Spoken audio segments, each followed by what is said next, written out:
It's Uzi, and today we have a different kind of video, and this is a video of legend, a video that you're going to be telling your great-great-grandchildren about.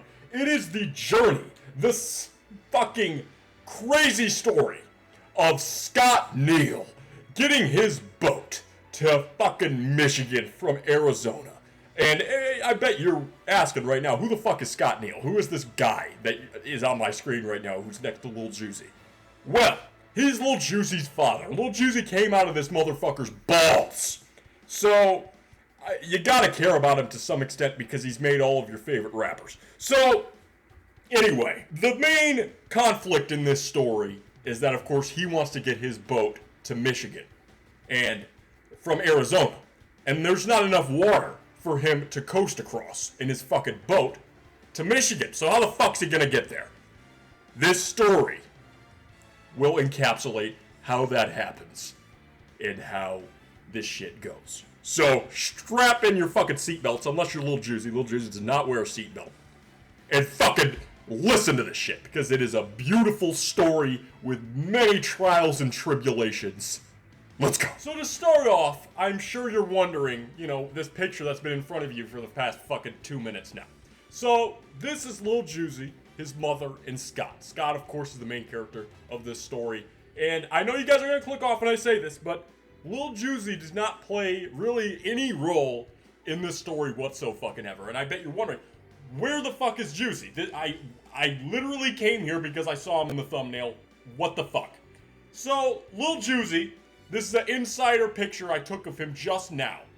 He's in his basement right now, playing WoW. He's fucking multi-boxing, as you can see. He has 2 monitors, maybe even 3. We can only see 1 extra monitor that he's playing WoW on right now. He's doing BWL on his Hunter. So, unfortunately, he could not make the fucking cut. He didn't want to go because he wanted to play WoW. He didn't want to miss out on any of his raids. He didn't want to miss out on a ZG. He didn't want to miss out on BWL. So, he, unfortunately, is not in this story. I know, but still, this is a great, wonderful tale.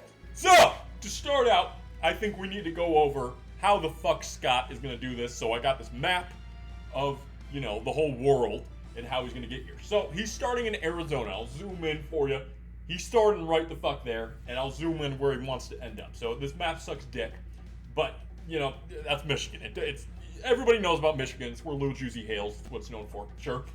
So, basically, what Scott wants to do, he wants to drive to the end of Arizona, or maybe even California, and start in the North Pacific Ocean. And then, he wants to drive underneath fucking South America, going through the South Pacific Ocean, and then into the South Atlantic Ocean. So, there is some flaws in Scott's logic here. So, obviously, he could just, hook his boat up to his truck or whatever the fuck and just drive to Michigan. But there's no water, and Scott doesn't know that you could do that. So that is an issue. And in Scott's mind, he's thinking, I don't want to push my fucking boat to Michigan all the way across the fucking United States of America. So he's riding his boat instead. But also, there is another flaw in this logic. There is a little shortcut here. It's called the Panama Canal or whatever the fuck it's called. He doesn't know that exists. So he's taking a pretty long route, but it made for some funny little quirky adventure moments here. So obviously, as I was saying, he's going under South America, right? He's in the South Atlantic Ocean right now. And he wants to go to the North Pacific Ocean, right up there.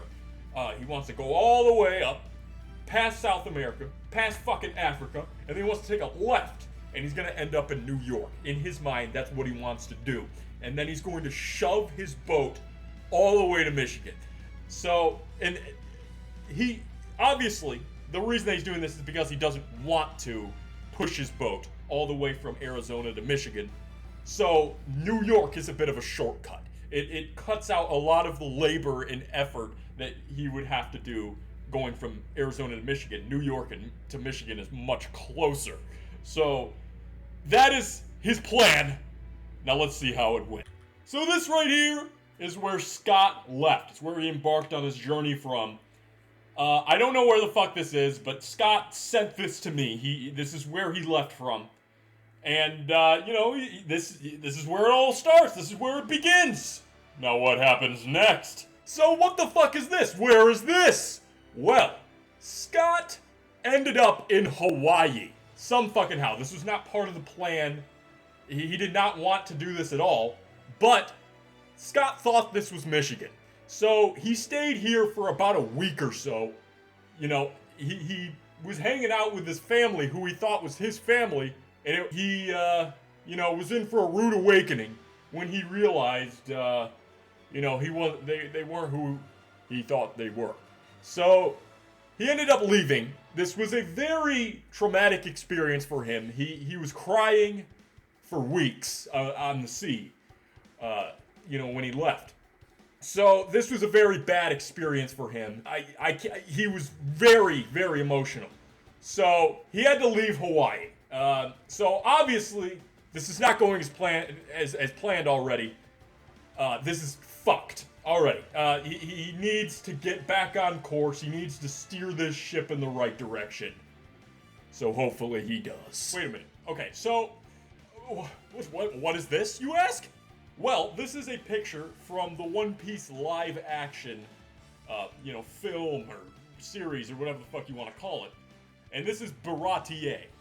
And it is a location in One Piece. And I guess you're wondering, why the fuck is this in this video? Well, Scott ended up here some fucking how. So he is in the fucking South Blue or whatever the fuck in One Piece. I don't know how he got this lost, but he ended up here. And he ended up meeting fucking Sanji from One Piece. And they ended up getting along pretty well until Scott came across Dracule Mihawk. And he did not he did not like Scott whatsoever. So they got into a little scuffle, and Scott ended up escaping within an inch of his life. It was a very traumatic experience for him. He is absolutely having a rough time getting to Michigan. He wants to get there so fucking bad. He's running into... He is literally, like, traveling through the fucking space-time continuum right now. I don't know what he's doing here, but he managed to escape. So, that is a good sign. But Jesus Christ, this is fucking rough. He is nowhere near Michigan. He is not even on Earth right now. Oh, would you look at that? That's a little, breath of fresh air. It's some cute little penguins. Well, not for fucking Scott. So, on the bright side here, it seems that he is back on Earth. But he is on fucking Antarctica right now. And, Antarctica's not really close to Michigan. So, he's on Earth, but he's also probably in the most dangerous continent on the Earth, on planet Earth right now. So, he needs to get out of here and fast before he freezes to death. I don't know how he accidentally stumbled upon this. I don't know how... I don't know how this happened, because it gets fucking cold. I don't think he realizes that, Michigan's not negative fucking 400 degrees. I don't understand what he's doing. He obviously doesn't understand what he's doing. He's in Antarctica right now. So, he needs to get out of here. And fast. But while sailing across Antarctica, near it, he decides to, make a little pit stop to take a piss and maybe get a little drink of water on land. And during that, he encountered a fucking polar bear. And Scott thought that, the polar bear was going to be nice to him. They thought they were going to be boys, but boy, oh boy, that did not happen. The polar bear mauled Scott to a fucking pulp. He was literally just a little mush of fucking ground beef. He was so fucked. I don't know how he got out of this alive, but he got back onto his boat. He ran onto his boat. His fucking intestines were all over the boat. He was literally just mush. He was barely a solid anymore. He was a fucking liquid. But somehow he recovered. He escaped Antarctica.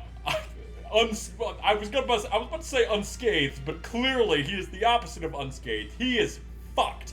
He got into a fight with Mihawk. He got mauled by a polar bear. What the fuck could possibly happen next? What the fuck? Okay. So Scott ended up in space. I don't know how. I don't know if he died. I don't know what the fuck happened. So obviously he got ripped to a bunch of little tiny shreds by a polar bear in Antarctica, and he ended up in space right after. So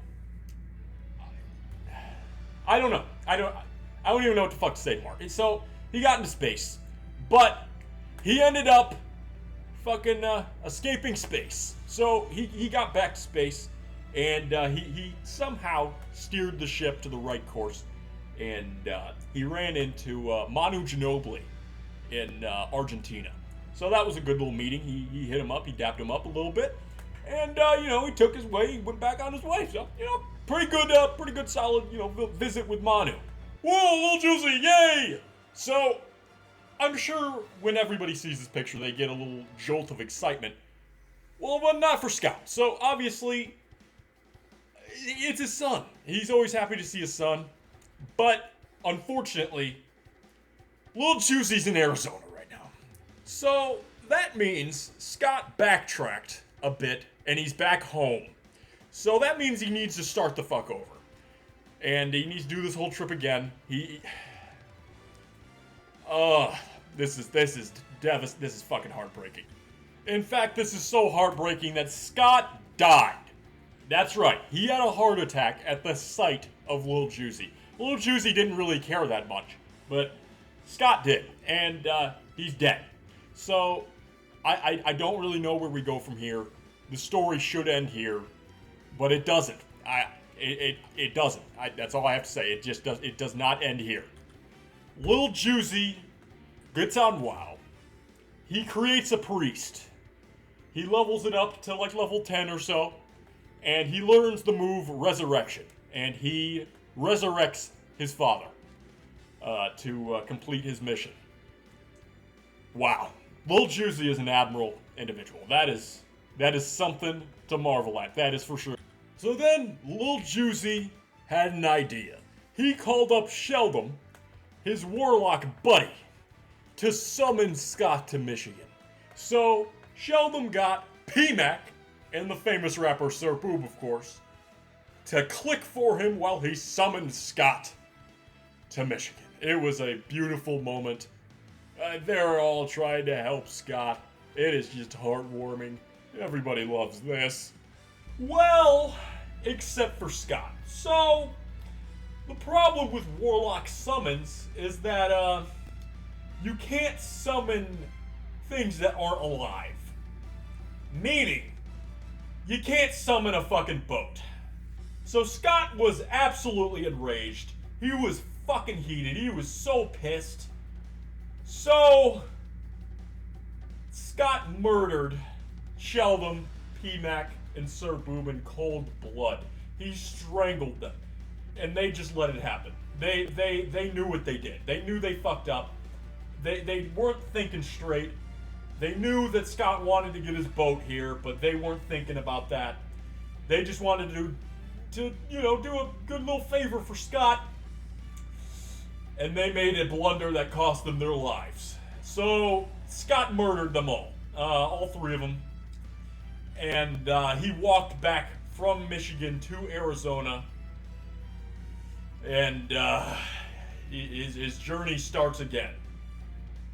So obviously, Michigan to Arizona is a pretty long walk. So that was another little journey that Scott had to embark on in its own right. But I'd say it went pretty smoothly. Scott did run into some thugs in Oklahoma City. And he took care of them. Scott was on a mission. He was determined. He ran into Lou Dort, and he made quick work of Lou Dort. Let me just tell you that. He pulled out his fucking strap and shot him right in between the fucking eyes. Straight up, on sight. He didn't even, look, Lou Dort was just walking down the fucking street, and Scott instantly murdered him. Instantly! He didn't even fucking do anything! It was crazy. So Scott ended up getting locked up in Oklahoma City prison for 20 years. So this is a pretty big, that's a little rough. That's 20 years. And Scott isn't exactly a spring chicken himself. He doesn't really, he can't really afford to throw away 20 years of his life. He's in his fucking like mid-50s already. In 20 years, he's gonna be in his 70s. So, yeah, this is a bit of a roadblock here, but let's see what Scott does. So, Scott arrived in his prison cell in Oklahoma City, and all he could think about forever was how he was gonna escape. How was he gonna get the fuck up out of here? Because he just wanted to fucking ride his boat in Michigan. So he called up Lil Juicy. He bought a little prison phone, called up Lil Juicy, and said, "Yo, Lil Juicy, do you still know fucking Resurrection?" Lil Juicy was like, yeah, no, I do. So he was like, "Can you ride over to Michigan real quick and see if you could res Sheldon, P-Mac, and Sir Boob, because I murdered them." And Hoosie was like, "Okay, sure, I'll pull up. Let's see if I can do it." And Lil Juicy made the trip. He flew over there because Lil Juicy doesn't know about planes. He has a private jet. And lo and behold, it was too late. Lil Juicy, P-Mac, and Sir Boob were skeletons. They could not be resurrected. It was too long, so that was no longer an option. Scott was devastated. He was feeling no remorse for murdering them because they did put a little damper in him. But unfortunately, summoning him out of prison was no longer an option. So alas, Scott was alone. He had nobody to depend on. He killed everybody that could have helped him. So Scott took some time to himself. He had a little training arc in prison. He took about 6 months, some meditating, he worked out. He really got his fucking chakra and key up. You know, he unlocked a lot of things that not a lot of people unlock. He was very powerful. He got really strong in prison. So he learned the ability instant transmission from Dragon Ball Z. So like fucking Goku, he could teleport. He had the ability to teleport out of prison. So he did that. So he instant transmissioned out of the prison to Arizona. And so voila! The prison arc is done. The training arc was completed. So all he had to do was get his boat to fucking Michigan. Everything was there. He was powerful enough. He was strong enough. He could do it! I know you can, Scott! I know you can! But Scott made a massive blunder that will not be reversed. So, obviously, during his prison training arc, he got very strong. He got very powerful. And he didn't really know how to really control that power, that newfound power that he got. So during his instant transmission to Arizona, he accidentally split the Earth in half. That's right. He split it in half. I don't know how the fuck he did, but he did. I don't think the Earth could stand teleportation or just traveling that quickly. So it's split in half. So Scott killed billions of people. Mass fucking genocide. But he didn't really give a fuck. He just wanted to ride his boat in Michigan. This was nothing but a minor, a little obstacle in the road. So the Earth is now in 2 pieces, and billions and billions of people are dead. Right now there's like 8 billion people in the world. there was probably about 400,000 people left. And those people are spread everywhere. Like, it's not like a few countries are alive. People, billions of people from every single country and continent in the world died from this. So, that's rough. That's fucking tough, Scott. I'm not gonna lie. That was a major fuck up. This was kind of selfish. I'm not gonna lie, but hey, to each their own. I guess he wanted to fucking ride his boat. I wouldn't go as far to do this, but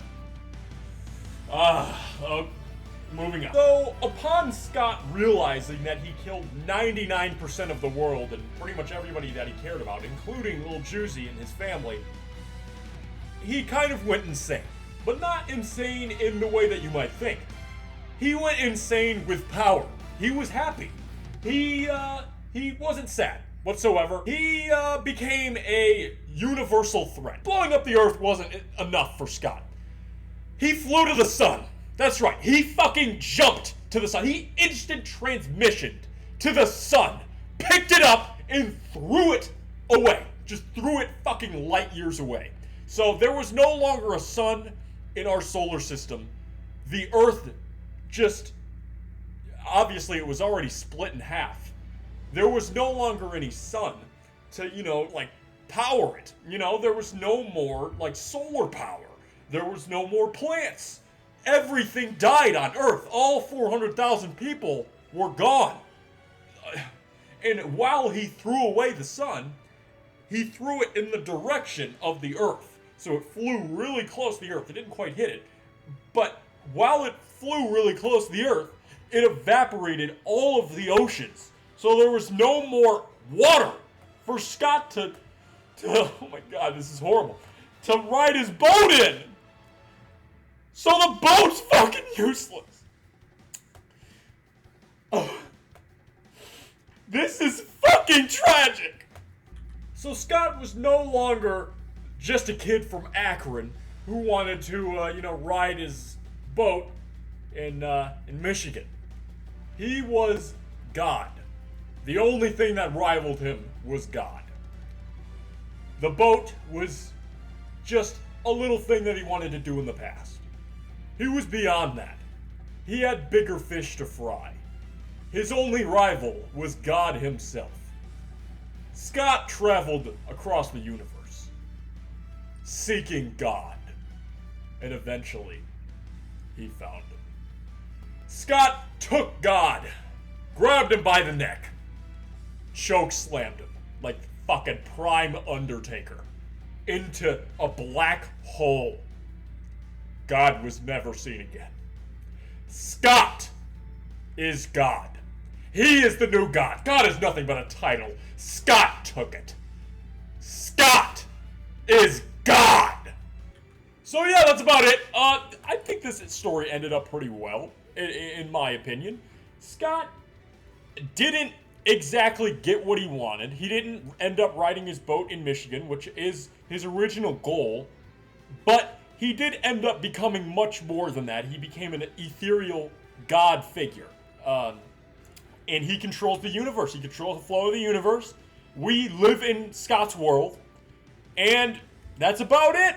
I'd say Scott's story ended up pretty well. I think it's going to be a story told for generations and generations. It was a beautiful story. Very wholesome, very good story. Thank you.